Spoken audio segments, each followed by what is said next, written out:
Welcome back to the channel, guys. We have just concluded Monday Night Raw, leading into Night of Champions, Queen and King of the Ring, whatever you would like to call it. Jack and I are back to do a quick Raw review. Jack, first things first, overall consensus on what Monday Night Raw gave us. Monday Night Raw gave us a lot of, in what I would consider, clarity and conclusions to a lot of stories. Maybe not conclusions, I don't think that's the right word, but it gave us a lot of closure and a lot of things that we thought we were going to get, maybe like an interference from somebody in the main event. Or maybe we were going to get, you know, an additional thing to a story being told in a women's intercontinental title match.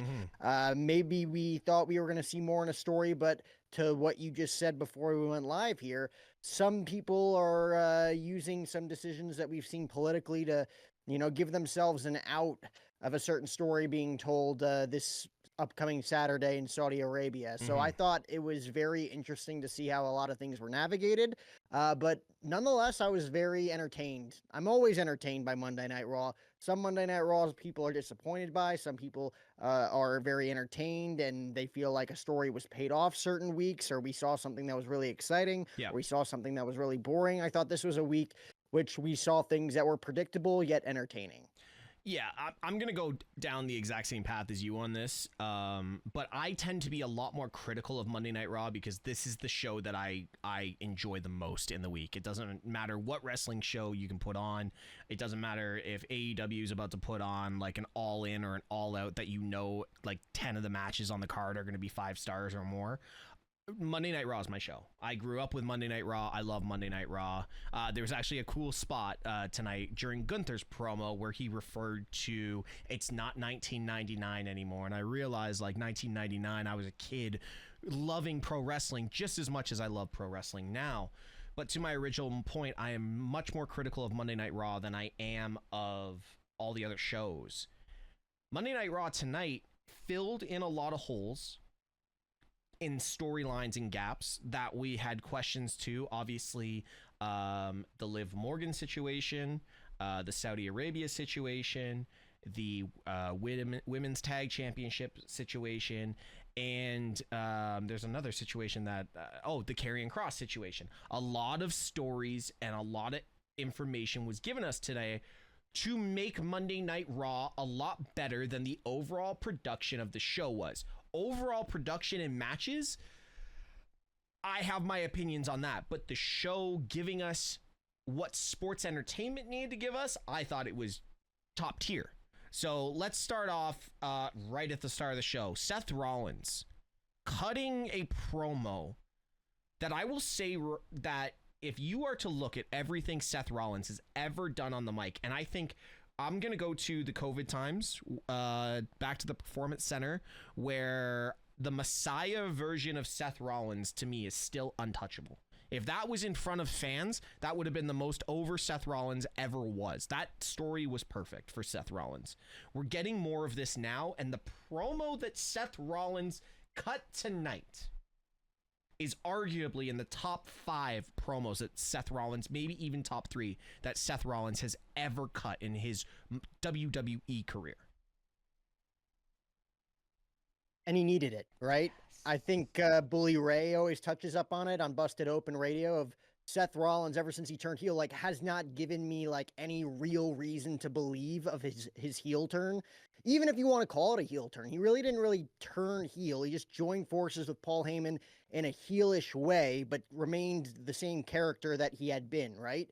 It was like a mix of the Messiah and the Joker and, you know, the visionary, like every version of Seth Rollins, the architect, every version of Seth Rollins that we've seen. That's kind of what the visionary was as a face too. Yeah. And he kind of just did a minor heel thing, but he didn't really change his character all that much, even though that they gave him Braun Breaker and they gave him Bronson Reed, and he still hates CM Punk and he still hates Roman Reigns.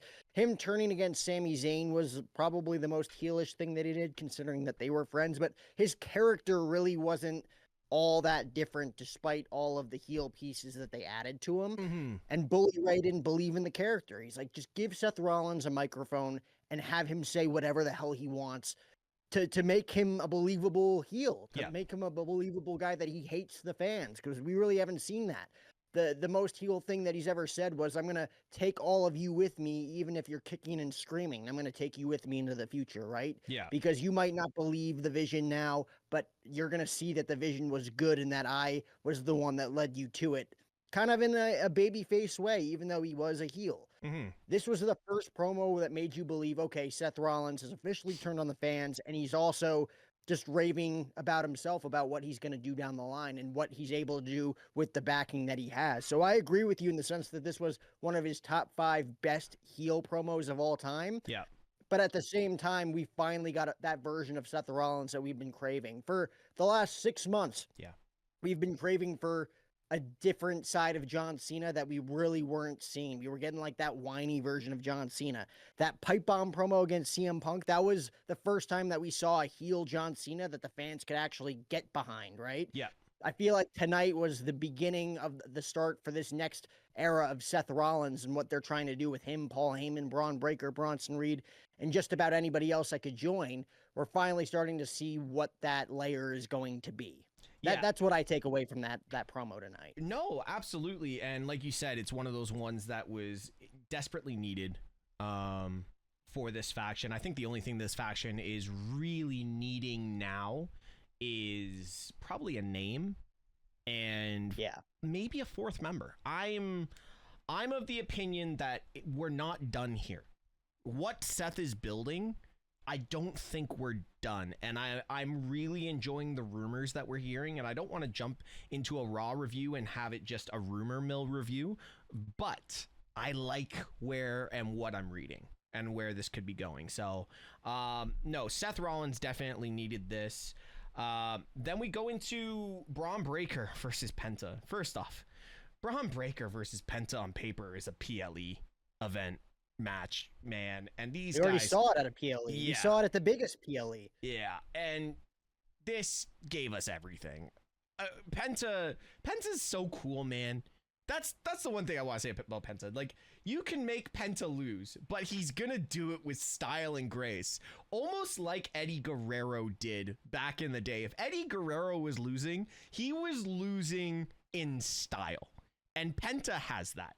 Penta loses in style, and my God, did he ever lose in style today? Braun Breaker is treating the spear like an RKO at this point. It's just out of nowhere. This could be one of the greatest spears, top spears I've ever seen, because you know when you watch pro wrestling and you're like, okay, we can see where the match is going to end. I didn't see this. I didn't see that spot. I knew we were coming to the end, but I did not see that spot. This match was awesome all the way around. Even Penta doing the Mexican Destroyer, getting a guy the size of Braun Breaker around, even with his skill and ability that Braun Breaker has as an athlete, getting him around for that, and you can see it looked heavy in the move. It was well presented for the fans and everybody at home on TV. I was very happy with this match, and back-to-back segments to kick off the show made 35 minutes feel like 5 minutes. Yeah, I mean, it just goes to show you the athleticism of Braun Breaker, too. Former NFL guy, tried out for the Ravens back in the day, obviously comes from a great bloodline of tremendous athletes and professional wrestlers with the Steiners. Mm-hmm. Yeah, I still think the greatest spear he ever delivered was on Carlito on Raw on the build-up to WrestleMania 41. Yeah. I think that was an amazing moment because you knew it was coming. You just didn't know in the capacity in which it was going to happen. And I agree with you. Braun Breaker's kind of utilizing the spear in the way that Randy Orton is able to hit the RKO out of nowhere. Yeah. You know, we've seen Edge hit spears out of nowhere. We've seen Goldberg hit spears out of nowhere. We've seen just about anybody do it. Roman Reigns has been able to do it on guys, you know, catapulting off the top rope and stuff. But like Braun Breaker does it in a way where he can truly hit it whenever he wants to, and in a speed in which nobody has ever hit a spear before. Was that match needed tonight? No, I feel like that was just like an added bonus for the fans tonight. You know, you had Cody Rhodes versus Jey Uso advertised. You had a women's Intercontinental Championship match advertised. Yeah. You know, so the people of Columbus got an amazing match that wasn't necessarily like they didn't need it, but it was an added bonus. It was the cherry on top. Two tremendous professional wrestlers, and given that Braun Breaker and Bronson Reed both lost their qualifying matches in King of the Ring, you could have easily seen Penta winning this match with, a cause of interference, or just like in a way to continue to piss off Seth Rollins about why his guys aren't winning. But out of nowhere, Braun Breaker hits that spear, and it reminds you of how dangerous Braun Breaker is. Yeah. It reminds you that, he is the dog. The dogs are barking. This guy is the future of this company. Former Intercontinental Champion, well on his way to a world title scene at some point under the wing of Seth Rollins and Paul Heyman. That match reminded you that, Penta's great, and we're going to invest in him in the future, but don't forget about how great Braun Breaker is. He's a future WrestleMania main eventer. Yeah, and we have touched on that countless times. So, and I think that won't be the last time we say this on this pod. So, I want to get into all of the backstage segments. And I don't mean we're going to hit and talk about all of them. I want to say how much of a key part of Monday Night Raw all of these segments were. First off, welcome back, Jackie Redmond. It's good to see her as an analyst back on the show. I think Jackie Redmond brings a different kind of style to Kathy Kelly. By the way, Kathy Kelly, shout out for putting me on your Instagram story tonight. That was dope. But no, overall, these backstage segments, the Adam Pearce segments, feel very 2020, early 2024, late 2023, where he was getting so overwhelmed and stressed out with the Sonya Deville faction, where he needed a drink all the time. This version of Adam Pearce is what we need more of. Nick Aldis leans into his comedic side, but tonight's version of Adam Pearce felt very authentic to what we expect from Adam Pearce and all these really short segments that we get from him. Announcing the tag team titles will being defended, but also getting the announcement back to back there that it was AJ won't be wrestling in Saudi Arabia for the Intercontinental Championship, and we'll touch on that with Dominic Mysterio still being injured. And then we got the tag titles being on the line next week on Monday Night Raw against JD McDonough and Finn Balor. And then right after that, he basically had a lineup out the door with Grayson Waller giving him shit for not taking care of the New Day. Without Austin Theory, mind you. And we can talk about that in a second. But first off, let's get into the political side of things before we move on. Dominic Mysterio is not hurt. They said they announced that certain talent can decide if they want to go or not. I think Dominic Mysterio or AJ Styles has decided they don't want to go. I respect the decision. Yeah, you gotta factor that in. Maybe it was AJ that didn't want to go, right? I think it was more AJ. You do think? Yeah. Interesting. I mean, I'll be interested to see how many more talent decides to opt out, and if that's really going to affect Night of Champions. Because I don't, and I guess we'll get into, if we're going to get into it, let's get into it a little bit. Let's go. Certain superstars are definitely Republican. Certain superstars are definitely more Democrat, right? I know, I'd assume that the administration, the Paul Levesque of the world, we've seen him hang out with Donald Trump recently at a UFC event. Yep. I'm gonna assume that he's more red than he is blue. I know for a fact CM Punk is more blue than he is red. Yep. Would he pull out of this? John Cena, I don't know. John Cena's in Hollywood, man. I know Dave Bautista leans more blue than he leans red. I know The Rock probably leans more red than he leans blue. Given that, John Cena called CM Punk a capitalist the other night, right? Yeah. That reforms more on the red side, but I know CM Punk doesn't lean that way. So it's like you got to factor in political views. You got to factor in just overall safety. I think that's the main one. I don't mean to cut you off on that. I think that's the main one of this. It's the full-on safety. Rumor is that there's a ceasefire in regards to things that are happening this week. Again, it's a but can you trust them? Exactly. It's a very volatile situation. Personally, I'm not looking at my political values on this. I'm looking at overall safety value for one, the talent and the crew, and second of all, the fans. I look at this and I'm like, it's $50 million. On the low end, it's $50 million. Is $50 million worth the potential loss of superstars and talent. No. Not just like your whole roster. Yeah.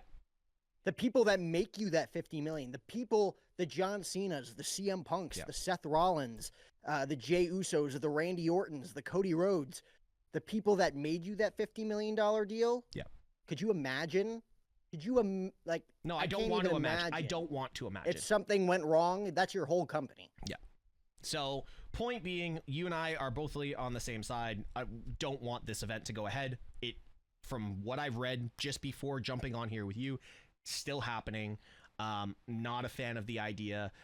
We were actually, I know it's a sick joke, but we were joking in my stream. Cody's probably not even allowed to use his pyro because it's going to look like a threat. I know it's a bad joke, but like at this point, you never know with what is happening in the world. So I don't like it. You guys can let us know in the comments on what's going on, but let's move on. But Do you think that there's a place in the States that they could immediately pin it to? You could sell out. You could sell out Chicago in a week.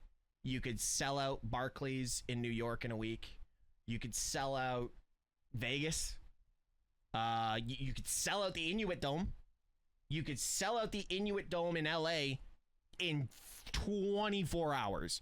For a Night of Champions, you could sell that shit out. But they're choosing to do it this way. And you know what? Sometimes you just gotta think of the bigger picture. You could sell out MSG. There you go. Perfect. Somebody in the chat just said, go to MSG, Central New York. Boom. Done. I know it's a smaller stadium.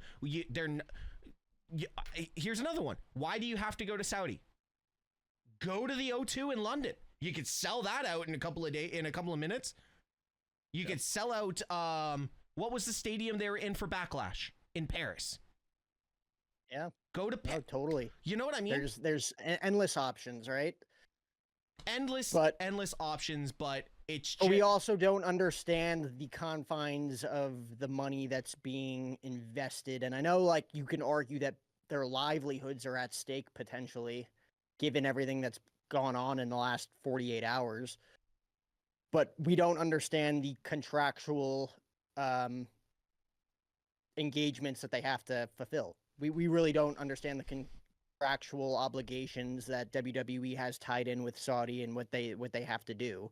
So it's easy to say that they can just pick up their bags and go elsewhere, for everybody's safety that's involved. But we truly don't know what they're tied into, because I think Saudi Arabia would also have to agree to pull out in order for this to be kind of like an easy move for both sides to make.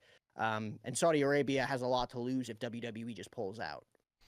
I know I'm looking at it as a simple fix, but just add an extra event onto the back end of the contract. Like, seriously, you're not, if you're looking at the chance of human lives, talent lives, fans, and you never know how unpredictable things can be. Ceasefire or no ceasefire, it's a very uncomfortable situation to even talk about and fathom. This is where you just give them a WrestleMania like 5 years down the line. Oh, they're already talking. They're already talking now. Like, if you saw the reports drop earlier today, they're looking at doing two WrestleManias. Okay, you guys are gonna get your fucking WrestleManias.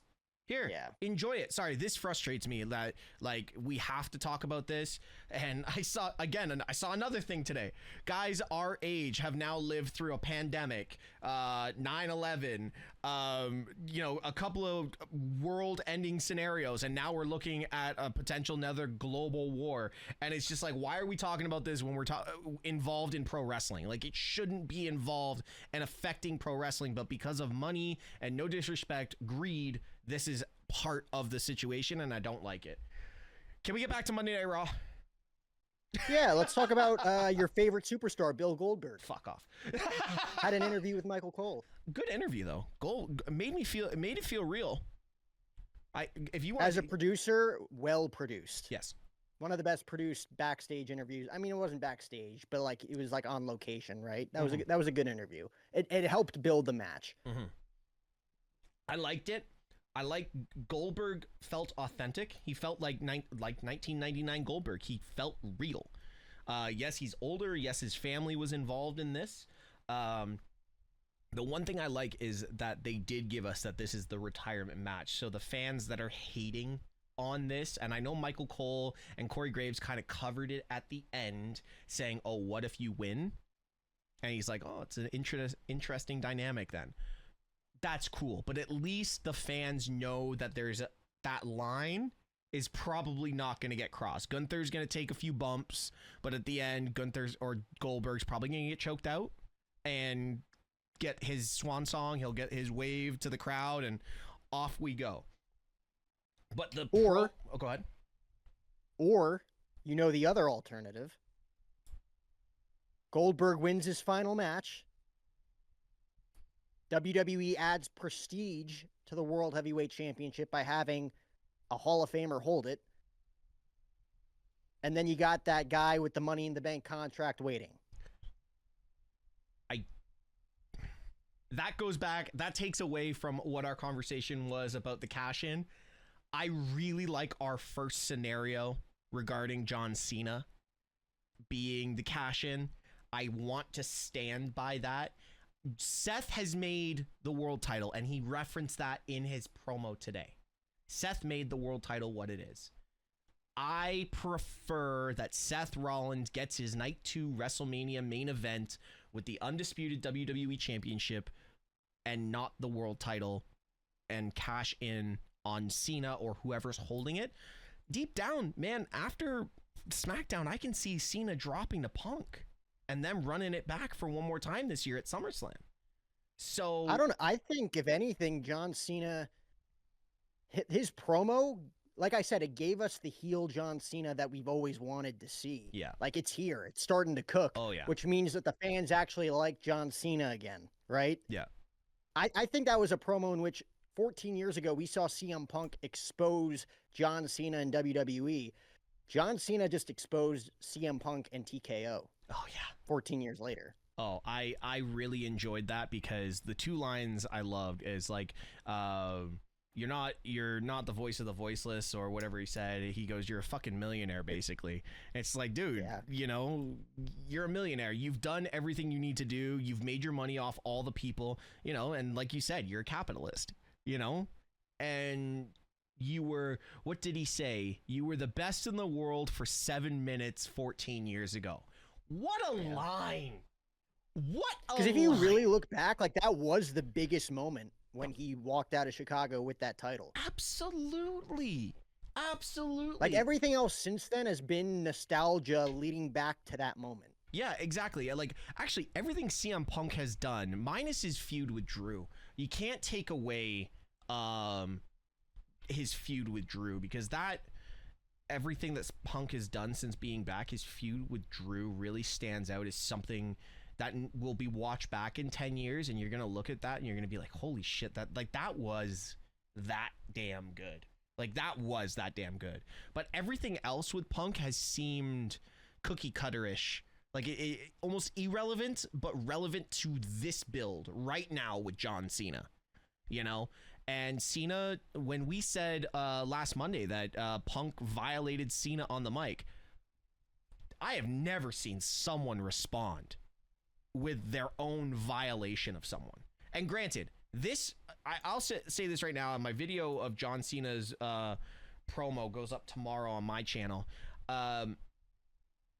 This was not Cena's greatest promo. I will say that. No. Like, everyone getting super excited about Cena's greatest promo. He ripped off the pipe bomb and made it better. You can have your opinion that he might have made the pipe bomb better, but this was not Cena's greatest promo. I got two in my head that were better than this. The one on The Rock, where he called him out for writing his promo on his wrist. That, I honestly think, switched that entire rivalry for that match, because fans were like, whoa, you know, the people's champion is just a sellout type thing. And then the other one was where he buried Roman. You know? That's the one I was thinking of. This was it was a very polite way of enhancing what the CM Punk pipe bomb was. He enhanced it and made it better. I don't think you can look at that and say John Cena's pipe bomb was better, because in order for a pipe bomb promo to be better, there needs to be an original pipe bomb promo, which is the pipe bomb promo in 2011, right? So he took a situation in which he got burned so bad a week ago that you knew that he had to come back. Like John Cena, like we talked about it, right? Like if there's one guy John Cena can't roast on the mic, it's CM Punk. Yeah. But he managed to do it in a way that we weren't expecting. You know, there was rumors of like, wow, it's John Cena versus R-Truth again. And John Cena versus CM Punk is just a few weeks away. What if CM Punk recreated the pipe bomb promo? Like there was like rumors of that, right? You saw it online. Yeah. Nobody thought that they were going to do it the other way around. Nobody thought like, oh, John Cena's going to, you know, hop on the turnbuckle when CM Punk was put through a table. Yeah. Like you didn't realize it until John Cena grabbed the microphone. I'm like, oh, he's recreating the pipe bomb. This should be interesting. Because if anybody could talk and like not have their microphone turned off, it's the franchise. It's John Cena. Absolutely. The only thing that would have made that better, though, Steve, is if he mentioned like Kenny and the Young Bucks out of nowhere on WWE programming. Like, okay, he gives kudos to former guys from the past and uses their real names, right? Matt Cardona and Nick Nemeth's names being mentioned wasn't like all that surprising, given that Nick Nemeth's in TNA and they have that partnership. And Matt Cardona is mentioned pretty frequently from Cody Rhodes, you know, in interviews and stuff. So it's like that one wasn't really. Claudio too. I feel like Seth Rollins recently mentioned him in a interview, even though he's an AEW star. So people had to like look into that. But like if you mentioned like Kenny or John Moxley or Matt and Nick Jackson, like people are saying that he mentioned Claudio because of the CC initials, saying Colt Cabana, not Claudio Castagnoli, and then Matt Cardona for Matt Jackson, and then Nick Nemeth for Nick Jackson. Fans are wild in speculating that stuff, but needless to say, I don't think I look at John Cena's promo as one of the greatest that he's ever done. No. Even in the slightest. I don't even think it's top 5. I look at the Roman one in 2017. I even look at the Austin Theory one in 2023. The Austin Theory one was crazy. The Austin Theory one was wild. Like absolutely wild. Okay, so we've covered going into Saudi. Let's get into Jade and Roxanne.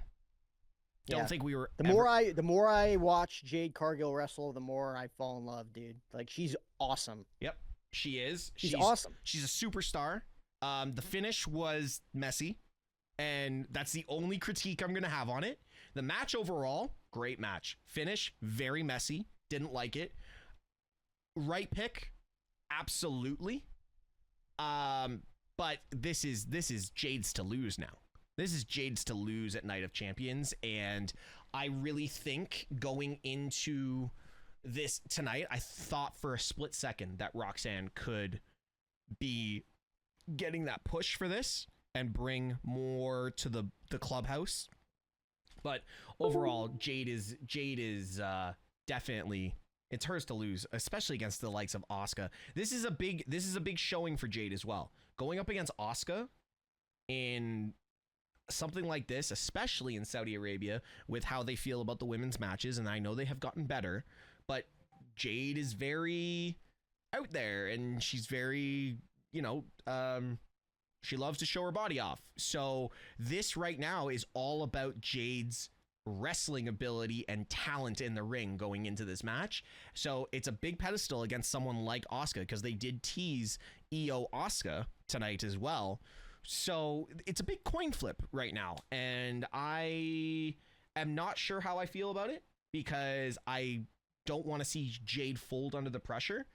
But I think this still builds to the SummerSlam main event that I mentioned a couple of weeks ago, with it being either Naomi versus Jade with Bianca getting involved, or Bianca Jade with Naomi getting involved and costing one of those two the title at SummerSlam. So this is huge for Jade. Yeah, I mean that's still the dream scenario. They still have a long ways to get to that scenario in less than like 5 or 6 weeks. But I agree with you. But it is huge for Jade, because ever since she's came to the WWE, yes, she's been a part of some cool storylines, like the whole Naomi attacking her angle. Very cool that wrote her off TV. Mm-hmm. Other than that, she hasn't really been in a world title scene. She really hasn't had like her big WrestleMania moment yet. Mm-hmm. She literally just, had a match with Naomi, which was great, but Mm-hmm. like wasn't, I think it was like second match on the card or WrestleMania Saturday, Yeah. second or third match. Like it wasn't prime time. Like she hasn't had her big WWE moment after being a star in AEW. Mm-hmm. So it'll be interesting to see how they book it because Asuka's big return, last week or the week before, like she's probably going to be on the main event scene again. I mean, her versus Io Sky, sign me up, Mm-hmm. honestly. Like they're going to tell that story at some point, even if it's not at SummerSlam, they're going to tell it sometime down the line. Yeah. But I agree. I think Jade needs to win. I don't think Asuka needs the victory. She just came back. She's still fresh. She still is going to have momentum regardless if she loses to a megastar in Jade Cargill. So Jade Cargill versus either, like you said, Naomi, maybe a Bianca Belair, maybe it's her just versus Io Sky, or maybe it's her versus Tiffany Stratton. Like there's so many different avenues that you can go down. But I agree. I think Jade Cargill needs the win. She looked impressive tonight despite a messy finish. I think she needs her big moment in WWE. Yeah. Since she signed in late 2023. Yeah, it's been a long time. So I think we're at the point now that we need to either push her or, find something that's going to elevate her in a different way, like an IC championship. How she ran with the power, how she ran with AEW in the TBS championship. Maybe that's it. But if it's not a main title, then we got to look at something else, to be fair. Right. Okay, so now we got to look at Raquel and the women's tag championships and Rhea Ripley. First off, week after week after week, and I'm going to say this every night that Rhea Ripley is on my TV, this woman is the Cody Rhodes, Jey Uso, and Roman Reigns of the women's division. She gets a bigger pop than everyone but Cody and Jey and Roman when Roman's here. It is ridiculous how over this woman is. And she's at the point, I'm at the point that Rhea Ripley never needs to hold a title again. She is that over. Like, you get to a point in your career, like Roman or Punk, where really you don't need to put a title because they're their own entity. They're their own son. Everything just revolves around them. Yes, the titles are there and they're nice and shiny, but Rhea doesn't need a title anymore. She's that over. No. So I liked the way they went with this because it made Raquel and the Judgment Day thing kind of blend nicely, and we kind of got our answer on what we're going to do with the women's tag titles. I'm pretty sure next week Roxanne's going to get given the other tag title, and they're going to run with Roxy and Raquel, but there's going to be some form of tournament. But Raquel and Rhea have such a long-standing feud coming out of NXT. This made Raquel look like that powerful, dominant female that she is, and it just blended everything nicely. So it didn't bring Rhea's stock down. It actually put Raquel so far over that it was a really good, powerful segment. You needed that for Raquel too, because now that she doesn't have her partner that honestly gets all the stock in that relationship. Absolutely. She doesn't really have a story moving forward. Her versus Rhea Ripley on paper, like before tonight, Steve. Yeah. I was thinking like this is Raw's version of Tiffany Stratton versus Nia Jax. Yep. Like you're just kind of regurgitating something that we've kind of seen already, but really haven't seen because we haven't really seen that layer peeled back from Raquel Rodriguez yet. That hopefully we'll see down the line. Tonight was a good start. Yep.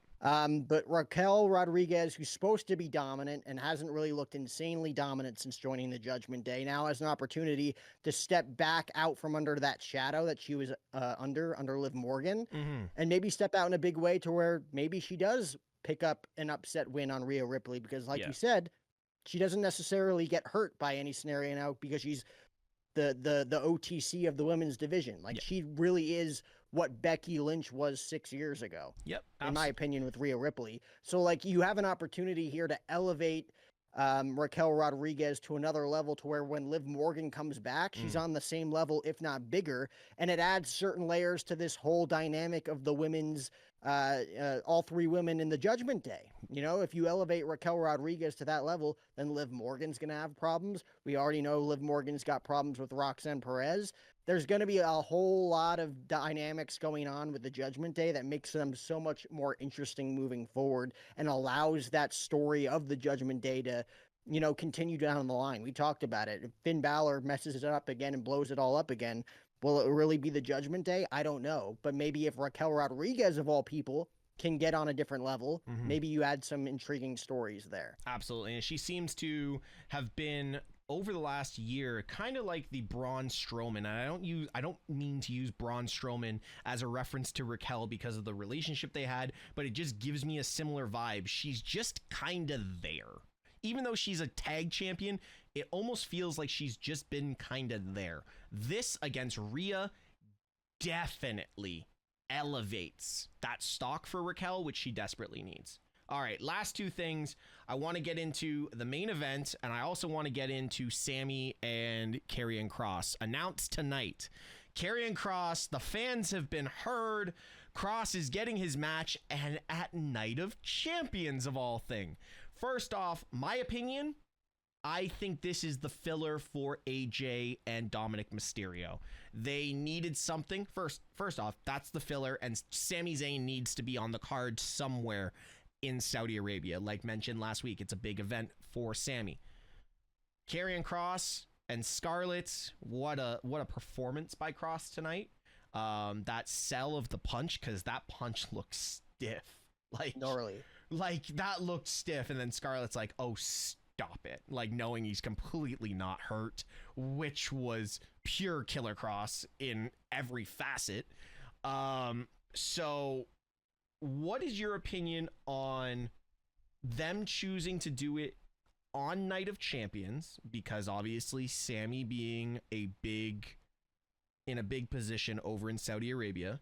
And secondly, is the Sami Zayn storyline the right direction for Karrion Kross? So I do believe this is a filler match for AJ Styles versus Dominic Mysterio. And because it's a filler match, Steve, I think it's going to be treated like a filler match. We still don't know if Karrion Kross is re-signing with the WWE. We have no idea. Yeah.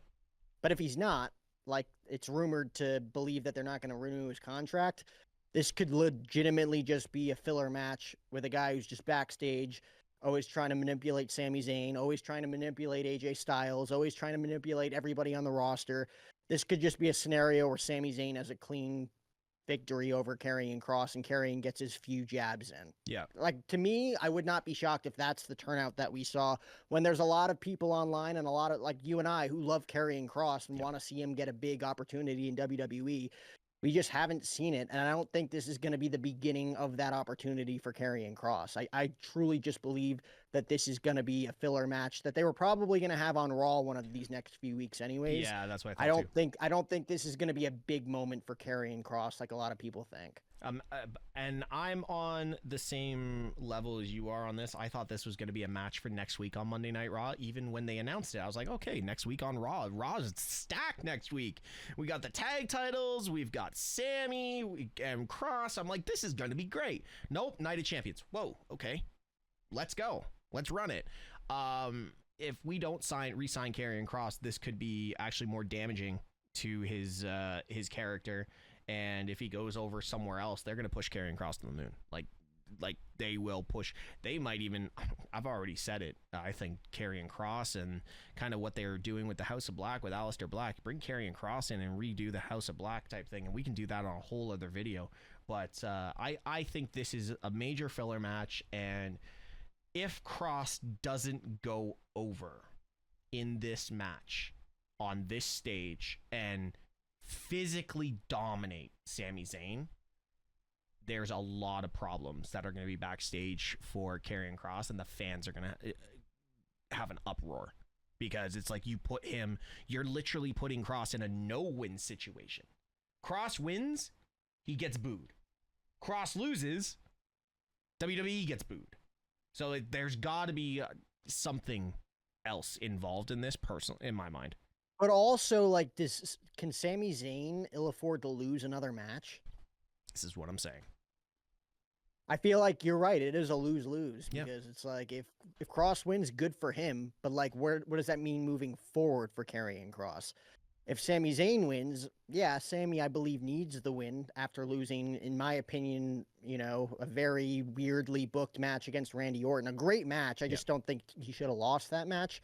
And I think you're on the same wavelength as me, is that we did not think he was going to lose that match. Nope. And I'm assuming that a lot of people in the chat right now assume that he wasn't going to lose that match, but he did. Mm-hmm. If he just loses to Karrion Cross and they don't do much with Karrion Cross moving forward, it's the same thing of Austin Theory beating John Cena.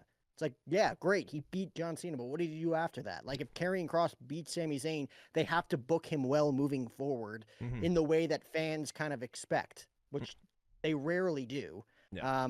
So I think it's a lose-lose for WWE in this scenario if Karrion Cross is to continue with the company. To me, in my mind, Sami Zayn's going to pick up a clean win over Karrion Cross, and then I don't think we're going to see much of Karrion Cross moving forward. Yeah, that's just my gut feeling. That's kind of where I am as well, but it's concerning because it is a lose-lose situation unless it ends in Cross kind of just demolishing Sami, in my mind, like badly demolishing Sami, like brutalizing him, like true Killer Cross from NXT. Like, if we don't get that, I think there's a lot of things that are gonna go by the wayside for Killer Cross. The main event, Cody and Jey Uso. With Randy winning, it was pretty obvious that Cody was gonna go over. Only thing I want to pick apart on this, because this match was good. It was a good back and forth match. I think it boosted Jay a little bit because, like, when was the last time you saw somebody kick out of the super cutter, like the super Cody cutter? I think it was Roman the last time that happened. So it really showed stock in what they're trying to make Jey Uso. For me, it wasn't believable enough, if that makes sense. It really doesn't, because he kicks out of a Cody cutter, he kicks out of a Crossroads, he kicks out of a super Cody cutter. Then they did like the basically superplex version of the Cody cutter, and then he still had to give him a Crossroads.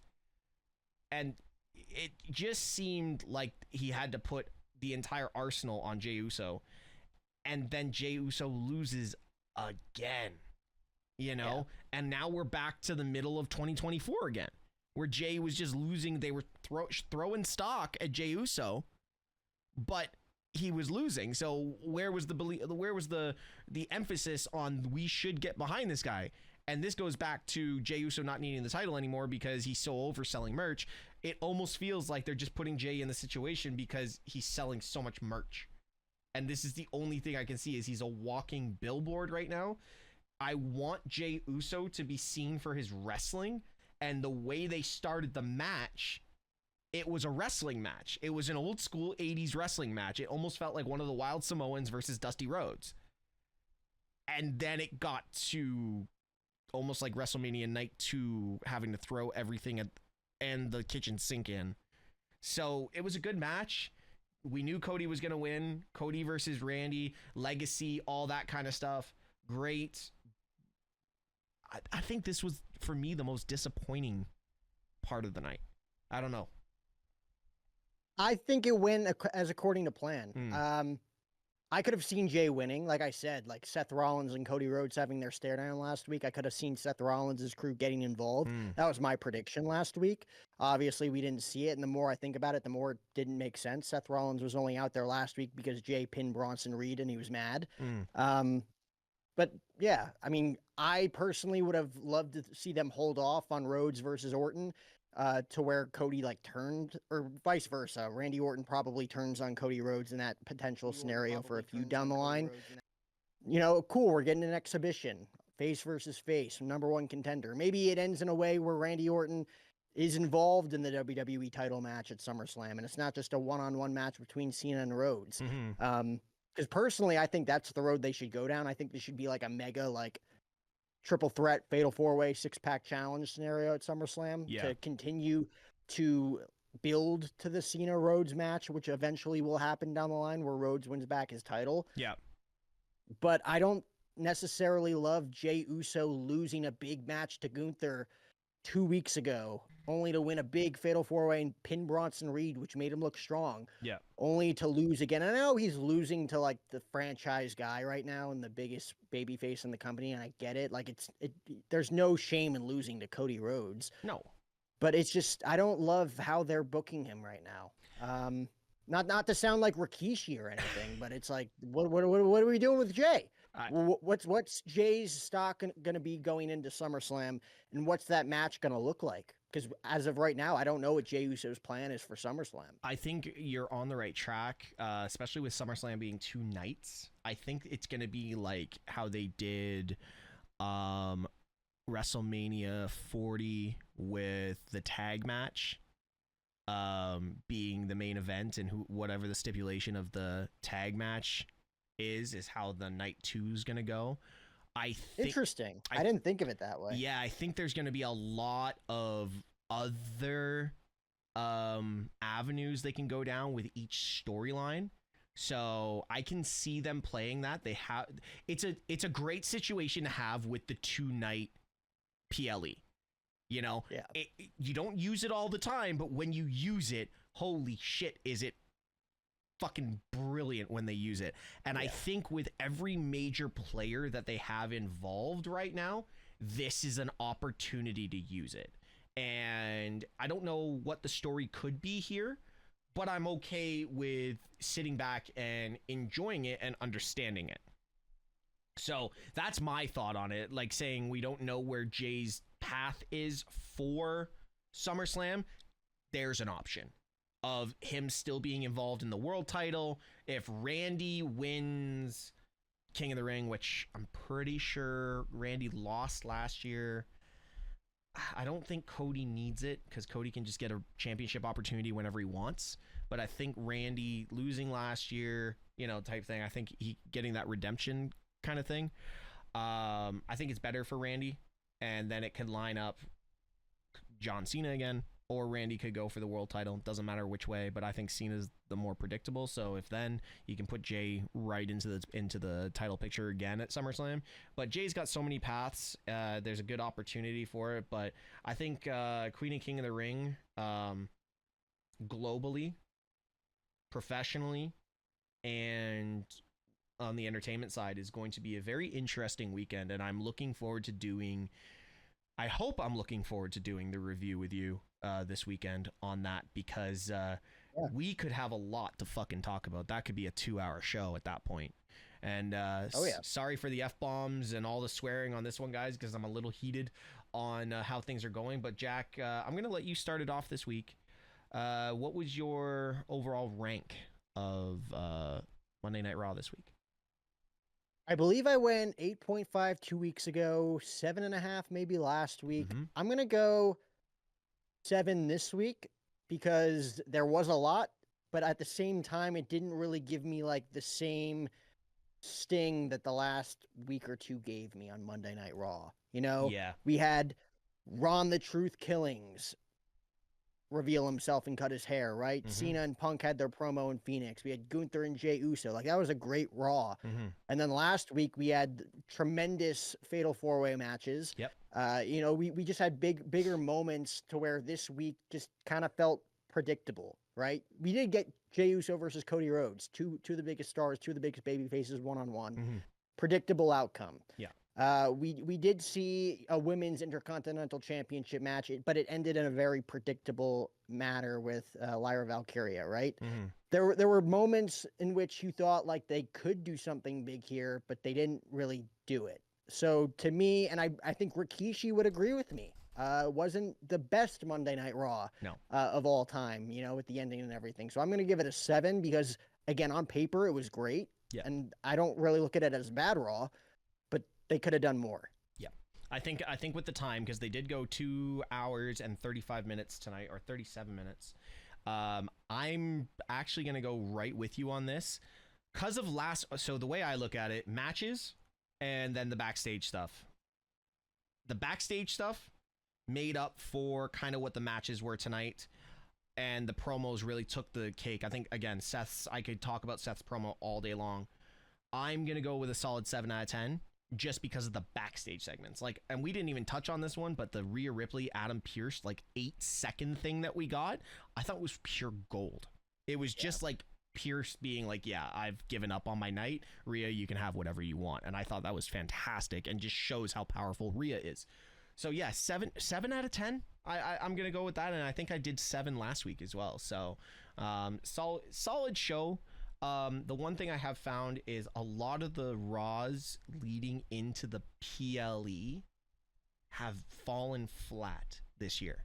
It's almost rinse and repeat. If you know there's a Raw coming up and there's a PLE at the end of the week, that Raw is just me. So luckily we did have a couple of decent parts to it. So I'm good. But luckily SmackDown's getting good again, so. Very strange though. SmackDown 8 p.m. Eastern this weekend. Even though it will already be, I guess, recorded. So I'm assuming that they pre-taped it. Yeah, definitely going to be pre-taped. So we're going to get a lot of results. And then next Monday, 6 p.m. Eastern, Monday Night Raw. I don't understand. I don't understand this. So anyways, guys, let us know in the comments what you thought of Monday Night Raw. If you don't follow us, my name is Mr. Tesh. This is Jack O'Hara. All of our socials are in the description below. Make sure you click the like and please comment on this post, and make sure you tell us how, burnt Jack looks from his weekend in Florida. I don't know. Anyways, guys, like always, be good people.